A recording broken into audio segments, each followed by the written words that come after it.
নমস্কার বন্ধুরা, কেমন আছেন আপনারা? আশা করি সবাই ভালো আছেন, সুস্থ আছেন। জয়ার রান্নাবান্নাতে আপনাদের সবাইকে স্বাগত। আজ আমি আপনাদেরকে তৈরি করে দেখাবো সম্পূর্ণ নিরামিষ পদ্ধতিতে মোচার কোপ্তা কারি। এটা কোনো নতুন ধরনের রান্না নয়, বহু পুরনো একটি রান্না, কিন্তু খুব সহজ পদ্ধতিতে আমি আপনাদের আজকে করে দেখাবো। সাথে থাকবে কিছু টিপস, যে কোনো নিরামিষ দিনে আপনারা তৈরি করে এটা খেতে পারেন। খেতেও কিন্তু খুবই সুস্বাদু হয়, খুবই সহজ পদ্ধতিতে এটা আমি আজকে তৈরি করব। তো চলুন শুরু করি আজকের রান্না। আমার এই পুরো ভিডিওটা দেখতে থাকুন শেষ পর্যন্ত, স্কিপ না করে। তো দেখুন, এই মোচার কোপ্তা কারি তৈরি করার জন্য মোচার তো প্রথমে কোপ্তাটা করব। তো তার জন্য একটা বড় সাইজের মোচা আমি ছাড়িয়ে নিয়েছি। ছাড়িয়ে কুচি কুচি করে নিয়ে আপনারা চাইলে কুচি কুচি করে নিতে পারেন একবার ডাইরেক্ট। আমি প্রথমে ছাড়িয়ে এরকম গোটা গোটায় রেখেছি, ভালোভাবে ছাড়িয়ে ধুয়ে নিয়ে রেখে দিয়েছি। আর একটা কোপ্তার জন্য এর সঙ্গে নিচ্ছি আমি একটা বড় সাইজের আলু, আমি দুভাগ করে কেটে রেখেছি। এরপরে এই মোচা আর আলুটা আমি আগে চলুন সেদ্ধ করে নিই। তো আলু আর মোচাটা আমার সেদ্ধ হয়ে গেল। সেদ্ধ করে নিয়ে আমি এটা ঠান্ডা করতে দিয়েছি। ঠান্ডা হয়ে যাওয়ার পর এটার একটা আমি মিহি পেস্ট আগে তৈরি করে নেব। তো মোচাগুলো প্রথমে ছাড়িয়ে গোটা গোটা রেখে এরকম করে সেদ্ধ করতে মিহি পেস্ট তৈরি করলে কোপ্তাটা কিন্তু বানানো খুবই সহজ হয়। ঠান্ডা হয়ে যাওয়ার পর মিহি পেস্ট করে নিয়েছি। এবার কড়াইয়ে আমি 1 চামচ সর্ষের তেল দিয়ে এই পেস্টটা এবার দিয়ে দিয়েছি। তো এটা একটু জল জল যেহেতু ভাব আছে পেস্টটা তৈরি করার সময়, যাতে জলটা টেনে যায় তার জন্য আমি কড়াই একটুখানি তেল দিয়ে এটাকে একটু নাড়াচাড়া করে নিই। তো মোচাটা সেদ্ধটা দিয়ে দিয়েছি না, এরপর যে আলু সেদ্ধটা ছিল সেই আলুটা ম্যাশ করে এরপরে আলুটাও এর মধ্যে এবার আমি দিয়ে দিলাম। আলু দিলে কিন্তু জিনিসটা বাড়ে আর একটু টান টান ভাবও আসে। আলু দিয়ে এটাকে একটু নাড়াচাড়া করে নিই। পুরো আলু আর মোচাটা ভালোভাবে আমি মাখিয়ে নিচ্ছি। তো এরপর এর মধ্যে দিয়ে দেবো সব এক এক করে গুঁড়ো মশলা। প্রথমে একটু চিনি দিলাম আমি স্বাদ মতো। মোচাতে একটু চিনি দিলে কিন্তু মিষ্টি মিষ্টি ভাব হলে খেতে ভালো লাগে, আর একটু কষা যে ভাবটা থাকে সেই কষা ভাবটা কিন্তু চলে যায়। আপনারা চাইলে একটু মিষ্টি দিয়ে দেবেন, যতই মিষ্টি না খান একটু মোচাতে মিষ্টি দিলে কিন্তু ভালো লাগে। আর দিচ্ছি স্বাদ মতো লঙ্কা কুচি। আপনারা যদি ঝাল না খান তাহলে লঙ্কা কুচি দেবেন না।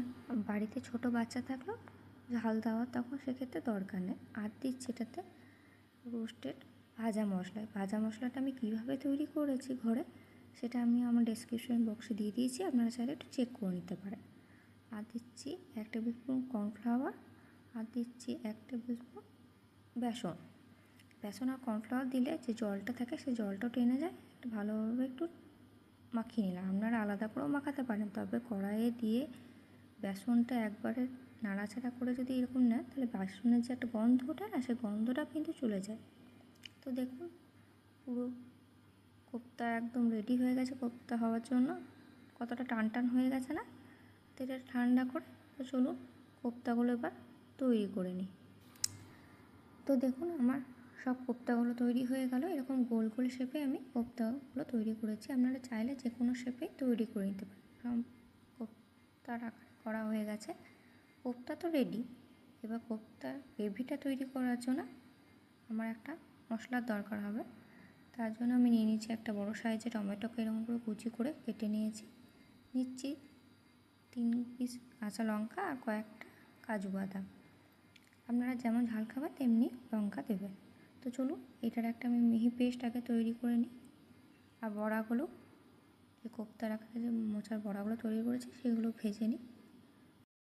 তো কড়াইয়ে আমি 2 চামচ মতো সর্ষের তেল দিয়ে দিয়েছিলাম। তেলটা গরম হয়ে যাওয়ার পর এক এক করে যে মোচার কোপ্তাগুলো আমি তৈরি করে রেখেছিলাম সেই কোপ্তাগুলো এবার এর মধ্যে দিয়ে দিলাম। তো যেহেতু মোচাটা ভালো করে আগে সেদ্ধ করাই আছে, তাই জাস্ট একটু হালকা করে আমি এটা ভেজে নেব, খুব বেশি ভাজবো না। তো একটু লাল লাল রঙ হয়ে গেলেই ভেজে তুলে নেব। তো দেখুন আমার লাল লাল রঙ হয়ে গেছে। তো এবার এগুলোকে আমি এক এক করে সব কোপ্তাগুলো ভেজে তুলে নিয়েছি। এরপর তুলে নেওয়ার পর যে তেলটা আমার অবশিষ্ট থাকছে সেই তেলের মধ্যে এবার আমি বাকি রান্নাটা করব। তো তেলের মধ্যে এবার দিয়ে দিচ্ছি ফোড়ন হিসাবে একটা শুকনো লঙ্কা কেটে দিয়ে দিয়েছি, আর দিয়েছি সাদা জিরে। এটাই ফোড়ন হিসেবে দিলাম। ফোড়নটা একটু লাল লাল করে ভাজা হয়ে যাওয়ার পর টমেটো, কাজু বাদাম আর কাঁচা লঙ্কার যে আমি মিহি পেস্ট তৈরি করে রেখেছিলাম সেটা এবার এর মধ্যে দিয়ে দিলাম। এবার আর দিচ্ছি, এটার সঙ্গে দিচ্ছি এটাতে এক এক করে হলুদ গুঁড়ো দিলাম 1/2 টেবিল স্পুন, আর দিচ্ছি জিরে গুঁড়ো 1/2 টেবিল স্পুন, আর ধনিয়া গুঁড়ো 1/2 টেবিল স্পুন। সব মশলাগুলো দিয়ে দেওয়ার পর এটাকে একটু ভালো করে আমি নাড়াচাড়া করে নিলাম। এরপরে মশলাটা একটু আমি 5 থেকে 10 মিনিট মতো একটু ভাজা ভাজাকে করে নিই। তো মশলা থেকে তেল ছাড়লে বুঝে নেবেন মশলাটা ভাজা ভাজা হয়ে গেছে। তো এরপর দিচ্ছি স্বাদ মতো চিনি আর স্বাদ মতো লবণ দিয়ে দিচ্ছি। তো চলুন মশলাটা একটু আগে ভাজা ভাজা করে নিই, খানিকক্ষণ নাড়াচাড়া করে। তো দেখুন মশলাটা অনেকটা ভাজা ভাজা হয়ে এসেছে, মশলা থেকে তেল ছেড়ে দিয়েছে। এরপর এর মধ্যে আমি দিচ্ছি 1 কাপ মতো গরম জল এটাতে দিলাম, যাতে জল আর মশলা ভালো করে মিশে যায় এবং জলটা দেওয়ার পর একটু ফুটুক। আর দিচ্ছি আমার ঘরে তৈরি হোমমেড ভাজা মশলাটা, আমি এখানে 1 টেবিল স্পুন দিলাম। তো বন্ধুরা, আমার এই ভিডিওটি ভালো লাগলে অবশ্যই একটা লাইক করে দেবেন আর কমেন্ট করতে কিন্তু ভুলবেন না। আর সবার সাথে প্লিজ একটু শেয়ার করে নেবেন। আর নতুন বন্ধুদের আমার চ্যানেলে স্বাগত জানাই, আর পুরনো বন্ধুদের চ্যানেলের পাশে থাকার জন্য জানাই অসংখ্য ধন্যবাদ। আর যারা এখনও আমার চ্যানেলটি সাবস্ক্রাইব করেনি তাদেরকে আমার পরিবারের সদস্য হওয়ার জন্য আমন্ত্রণ রইল।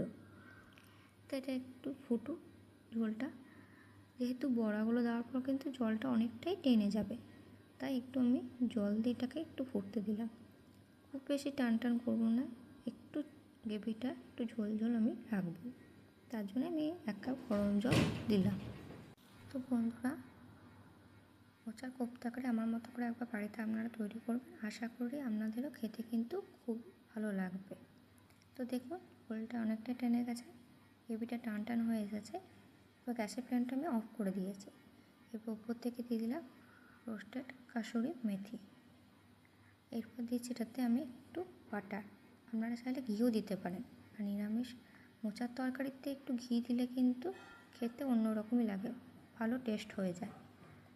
তো গ্যাসের ফ্লেমটা অফ করে দিয়েই আমি এবার মোচার যে কোপ্তাগুলো করেছিলাম সেগুলো এক এক করে দিয়ে দেবো। গ্যাসের ফ্লেম অফ করে আপনারা দেবেন, তাহলে ভাঙবে না, একদম গোটা গোটাই থাকবে। তো সবগুলো বড়াগুলো এক এক করে দিয়ে দিলাম। আপনারা যে কোনো নিরামিষ দিনে এটা করে খেতে পারেন, গরম ভাতে খেতে কিন্তু দুর্দান্ত লাগে। আর যে কোনো আমিষ পদকে কিন্তু এই রেসিপিটা হার মানায়। অতি অবশ্যই আমার মতো করে একবার তৈরি করবেন। তো দেখুন আমার কোপ্তাগুলো কিন্তু একটাও ভাঙেনি। আপনারা এরকম গ্যাসের ফ্লেমটা অফ করে দেবেন, তারপর একটু গ্রেভিটার সঙ্গে একটু নাড়াচাড়া করে নেবেন, দেখবেন, বা লো ফ্লেমেও রাখতে পারেন, একটাও কিন্তু আপনাদের কোপ্তা ভাঙবে না। খেতেও কিন্তু খুবই সুস্বাদু হয়, দেখতে কত লোভনীয় লাগছে না। তো চলুন আজ আসি তাহলে, আবার দেখা আছে আপনাদের সাথে নেক্সট ভিডিওতে। তখন আমরা ভালো থাকবেন, ধন্যবাদ।